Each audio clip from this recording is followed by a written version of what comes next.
ልነግራችሁ የምፈልገው ነገር የዝሙት ምንጩ ምንድነው መድኃኒቱ ምንድነው የምትለው ነገር ለመናገር ነው። ኋላ ማጠቃለያው ግን ሌላ ጉዳይ አለ። እኛም ማናውቀው አይነት ዝሙት ስላለ ማለት ነው። የዝሙት ምንጭ ምንድነው ትል እንደሆነ ነገረን። ከዚህ ጋር ትዕቢተኞች ናቸው አለ። ደህና ዋላችሁ? እግዚአብሔር ይመስገን። ኧረ እንዴት ዋላችሁ? ምንድናችሁ አለ?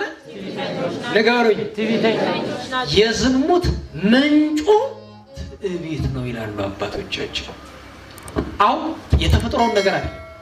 የተፈጥሮ ነገር ከመጠን አልፎ አያስቸግርም አይደለም? ቢጸልዩበት ይገታል። በነገራችሁ ላይ የዝሙት ጾር በጣም ከባድ መሆኑን የምታውቁት አግብተው የማይተዋቸው ሰዎች አሉ። የሚያሰቃያቸው እየመጡ የሚያለቅሱ ጾር ለማቅለል ብሎ ጋብቻ ውስጥ ይገባሉ። እጥፍ ይሆናል። ምክንያቱም ጋብቻ ብቻውን ጾር አያቀልማ። ጋብቻ ውስጥ ነው እንኳን ራሱ ታውቃላችሁ አይደለም? ጋብቻ ውስጥ ሁልጊዜም ቢሆን ባልና ሚስት አብሮ ሊያድሩ አይችሉም። ለምሳሌ ህርስ አለ፣ አራስ በምትሆንበት ጊዜ ልማድ አንስት አለ፣ ከዛ ደግሞ በዓል አለ፣ ጾም አለ። በዓላትን አጽዋማትን ህርስን ትክክል ጠብቆ ነው። ፈቃደ ስጋ የሚመጣ መቼ ነው? እሁድ ቀን። መቼ ነው? ዓርብ ቀን፣ ረቡዕ ቀን። ታዲያ ምን ይሻል? ምንጩ ምንድነው ካልክ ትዕቢት ነው። ትዕቢት ጾርነቱ የማን ነው? የካህን ነው ይባላል እንጂ ዛሬ ምድረ አዳም ትዕቢተኛ ሆነናል። የአዳም ፍጥረቱ ነው አላችሁ። መልክ ያለሽ ሴት መልክ የሌላትን ስታይ ምን ይሰማሻል? አስቸጋሪ ነው። ያ ስሜት አይታወቅሽም እንጂ ትዕቢት ማለት ነው። ገንዘብ ኑሮ ደሃ ስታይ ዳውን ስትጸየፈው፣ ስትርቀው፣ ስትነቀው ትዕቢት የልብ ነው። ትዝህርት ተውዝፍት የአፍአ ነው። ትዝህርት ለወንድ ተውዝፍት ለሴት ይላሉ አባቶቻችን። ዛሬ ግን ተወራርሶ ሴቱም ባለ ትዝህርት ወንዱም ባለ ትውዝፍት ነው። ትውዝፍት ማለት ምንዝር ጌጥ ነው አይደለም? እንዴት ዋላችሁ? ወንድ ልጅ በአመንዝራ ጌጥ አያጌጥም አይደለም? ጠጉርህን እንዳልሆነ አድርገህ ስትከረከመው እሱ የአመንዝራነት ጌጥ ይባላል። ጠጉርህን ሁልጊዜ መቼም አትሰሙኝም። እግዚአብሔር ይስጣችሁ። በእውነቱ መድኃኒዓለም ገሃነመ እሳት ይሰውራችሁ። አሜን በልጅ እሱም ታዲያ ገሃነመ እሳት መግባት ትሻል። ጸጉራችሁን ስትስተካከሉ ምንድን ቁርጥ ተቆረጡ ነው የምለው። በደንብ በለው። ኖርማል ቁርጥ። አሁን እዚህ ስንት ኖርማል ቁርጥ አለ? የለም። እንዴት ያምራል መሰላችሁ! ጋኔን ያደረበት ሰው ህገወጥ ነገር ደስ ያሰኘዋል አይደል? ሴት ልጅ ራቁቷን ስትሆን ለመንፈሳዊ ሰው ያስደስተዋል።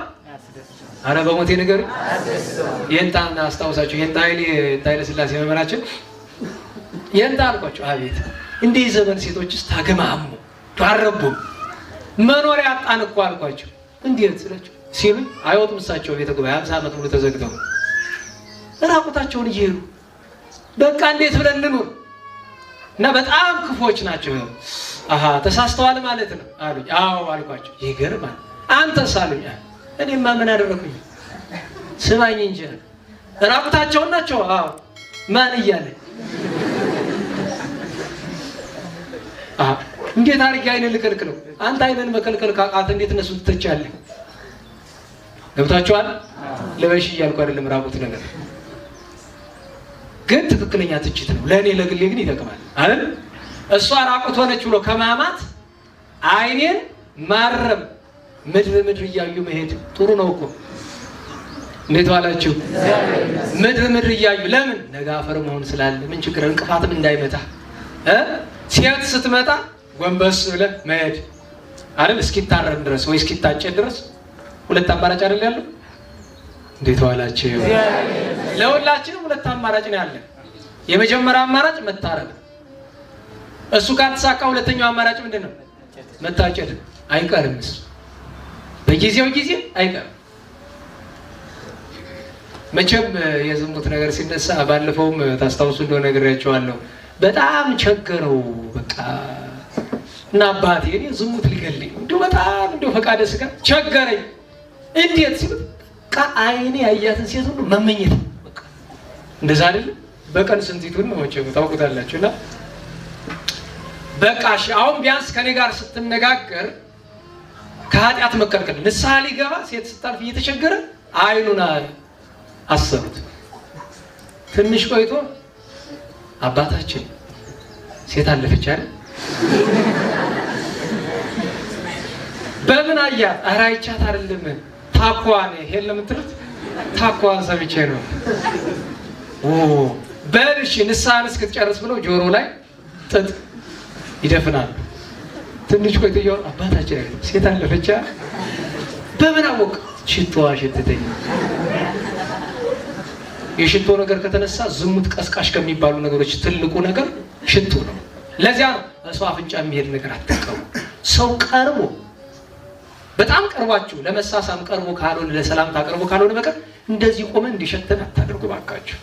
ጥሩ አይደለም በእውነቱ። ምክንያቱም የምትረጩት ሽቶ በራሱ ያልተባረከ ነውና እዚያ ሄዶ ወንዱ አፍንጫ ላይ ሲያርፍ ወይ የወንዱ ሴቷ ላይ ሲያርፍ አስቸጋሪ ነው።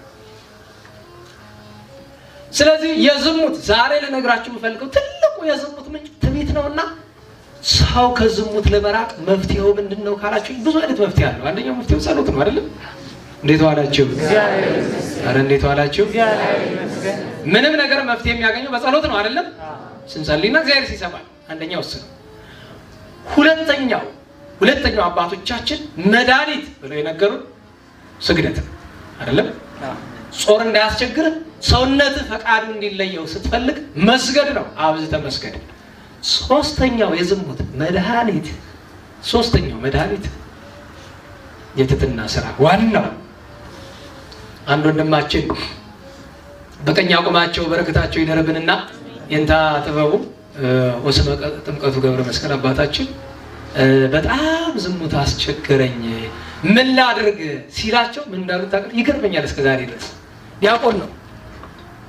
ቅዳሴ ሲገባ እንደምታውቁት እግር መተጣጠብ አለ አይደል? ትህትና ስራ። ዛሬ ግን እንጃ መንበረ መንግስት ይኖራናል እንጂ ሌላ ቦታ ጠፍቷል። ዲያቆናት እግር ተጣጠቡ። ጌታ ተናግሯል። አንተ ሙሳ ተብሉኒ ሊቅነ ወግዜና ወሰናይት ብስመ ከማሁ አነ። ጌታ መምህር ትላላችሁ እናንተ ነኝ፣ ትክክል ናችሁ ነኝ። ወሶበን ዘአነ እንከሊቅክሙ ወግዚእክሙ፣ እኔ ጌታና መምህራችሁ ሲሆን ሐጸብኩክሙ ገሪክሙ፣ እግራችሁን አጠብኳችሁ። አንትሙኒ ደልወክሙ ትህጽቡ እግረ ቢጸክሙ፣ የባልንጀሮቻችሁን እግር ማጠብ አለባችሁ ብሎ እስመ አርአየ ወሀብኩክሙ፣ ምሳሌነቴን ሰጥቻችኋለሁ አለና ብፁዓን አንትሙ እመገበርክሙ፣ ከሰራችሁት ምንድናችሁ? ብፁዓን። አስረኛው ቃለ ብፅዓን ይሄ ነው። 9 በማቴዎስ ወንጌል ምዕራፍ 5 አለ። 10ኛው ይሄ እግር ማጠብ ቃለ ብፅዓን ነው። ምን ይባላል? የትህትና ስራ። አይ ያምናው ነገር ተመለሰ። ዛሬ ማታ እግር እናጥባለን ሁላችን። በቃ ጥያቄ ነው፣ መሞከር ነው። ሊቃውንቱ ቤታችሁ እርስ በርስ መተጣጠብ ነው። ምን ችግር አለ? እናንተም እንደዚህ እህትን፣ ወንድምሽን፣ እናትን፣ አባትን፣ ትዳር ካለ ሚስት፣ ባል ማጠብ ነው። ከሌለህ ደግሞ ብቻህን የምትኖር ከሆነ እዘን ወይ እንዳባብሶ በጎረቤት ቋቋቋ ምንድነው እስቲ እግራችሁ ልጠባችሁ ነው የሚልህ። እስከዚያስ ግድ የለም። ኋላ ምን አሉት? እግር ጠብ። በተለይ አሉት የታናናሾችህን እግር ጠብ ማለት ምን አግኝተውት ይመስላችኋል? የመጽሐፍ ቃል ነው። በቅዱሳን ሊቃነ ጳጳሳት ሐረገ ትውልድ ላይ በግብፅ አንድ ሊቀ ጳጳስ አባ መቃርስ የሚባሉ ነበሩ። 40 ዘመን በረሃ ኑረዋል። በተጋድሎ ፓትርያርኩ ነው ተሹሞ ከሰው ጋር እንዴት ነው ይገናኙ? ፈቃደ ሥጋ 40 ዓመት በተጋድሎ የኖሩ አባት እንዴት ነው ይገናኙ? በጣም ሲጨንቃቸው አንገታቸውን ዝቅ አድርገው አንድ ባህታዊ ዘንድ ጻድቅ ሰው ይሉና አባቴ እባክዎ ያለ መጠኔ ፓትርያርክ አደረጉኝ፣ እንዴት የሰው ጋር ልገናኝ? ፈቃደ ሥጋ እንስሳዊ ጠባይ አስቸገረችኝ። በምን ላጥፋት? ሰገድኩ፣ ጾምኩ፣ ጸለይኩ፣ አካሌን ሁሉ ታገልኩት፣ አልቻልኩም። ምን ይሻላል አሏቸው። ልጄ እቺ እንስሳዊ ጠባይ ከትህትና በቀር በምንም አትጠፋም። ስለዚህ የትህትና ስራ ናቸው። ፓትርያርኩ ምን ያደርጋሉ? ቀን ቀን ሲፈርዱ ሴቶች ይሉና መሸጥ ሲል ቆሻሻ ልብስ ለብሶ የቤቱን ጠራጊ ይመስሉና ጠቅላላ የመነኮሳትን የሌሎችን ጳጳሳት ቤት መጥረግ ቆሻሻውን። ይሄ ሽንት ቤት ነሽ ምንድነሽ ምንም በቃ ሌሊቱን ሁሉ ሲጠርጉ ውሃ ለቸግረው ሲቀዱ ጠዋት ትጥብጥብ ብለው ልብሳቸውን ለባብሰው እንደገና 2 ዓመት በዚህ ተጋድለው ያቺ እንስሳዊ ጠባይ ጠፋችላቸው። ስለዚህ የትህትና ስራ ይሄ ሁሉ ሆኖ እምቢ ቢልህሳ ይላሉ። በተለይ ለወንድ ልጅ ምን አሉኝ የኔታ መምህራችን ታገድ በገብሬ ይሄ ሁሉ ሆኖ ግን አንዳንዴ እምቢ ይላል። ይሄን ጊዜም አሉ ማልቀስ። ደህና ዋላችሁ? እንዴት ዋላችሁ? አንድ ሰው ዝም ብላችሁ ከምትለምኑትና አልቅሳችሁ ከምትለምኑት የትኛው ያራራዋል? ሰው አልቅሶ ከለመነ ተሸንፏል ማለት ነው፣ ተረቷል። እግዚአብሔርን አልቅሶ እንደው ዝም ብለሽ እዚህ አይደሽ የምታንጠበጥዩን ያን የውሸቱን እንባ አይደለም። የእውነት በእግዚአብሔር ፊት ራስን ማዋረድ የሚባል ነገር አለ። በእግዚአብሔር ፊት ራስን አዋርዶ ጌታዬ እኔ አልቻልኩም ብሎ ማልቀስ አንድ ቀን ሊሆን ይችላል። አልቅስ። ከገሃነመ እሳት በገሃነመ እሳት በግድ ከማልቀስ ዛሬ በፈቃድ ማልቀስ ይሻላል።